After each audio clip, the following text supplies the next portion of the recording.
దేవతలు చెక్కలేదు, విశ్వకర్మ చెక్కలేదు, ఎవరూ ప్రతిష్ఠించలేదు. స్వామి తనంత తానుగా పద్మపీఠం మీద నించున్నాడు. అలా అది శిలామూర్తి కాదు, సాక్షాత్ భగవానుడు. అందుకే విద్యుద్ఘాతమని పిలిచింది శాస్త్రం. ఇలా చూస్తే చాలు లాగేస్తాడు మనసుని. మీరు ఏ అలంకారం చేయండి నప్పుతుంది. అందుకే అటువంటి మూర్తి.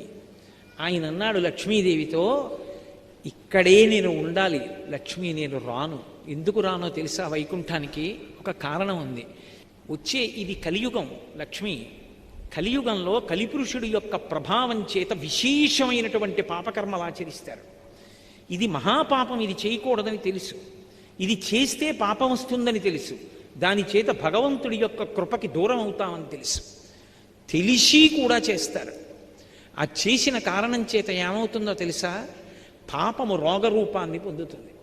రోగరూపాన్ని పొందితే ఇంతమంది మధ్య ఉన్నవాడు ఈ డబ్బెందుకు పనికొస్తుందంటే ఒక్కడు ఇంటెన్సివ్ కేర్ యూనిట్లో పడుకుంటాడు. ఒంటి నిండా గొట్టాలు ఎడతారు. ఆ పడుకున్నప్పుడు నీ జ్ఞాపకానికి వస్తాను. ఆపద మొక్కులవాడ అనాథరక్షక గోవిందా గోవిందా అంటాడు. అప్పుడు అంటే ఆపద తీమని దాని అర్థం. అప్పుడు అంటాడు, నీకు హుండీలోకి తెచ్చి అది వేస్తాను ఇది వేస్తానంటాడు.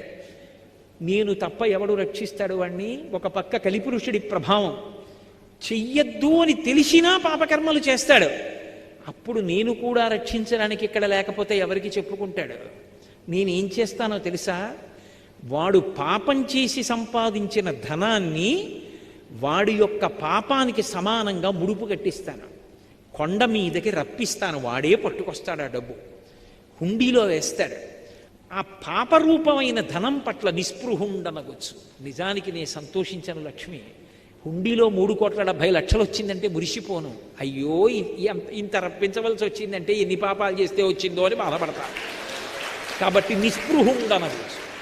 నిస్పృహతో అజ్ఞజనులకు ఇప్పింతు నచలమతిని. నేనేమీ బాధపడకుండా అన్నవాడిని మాత్రం రక్షిస్తూ ఉంటాను లక్ష్మి. మనసు మార్చుకుంటాడేమోనని తలనీలాల రూపంలో పాపం పుచ్చుకుంటూ ఉంటాను. పుచ్చుకుని ఇప్పటి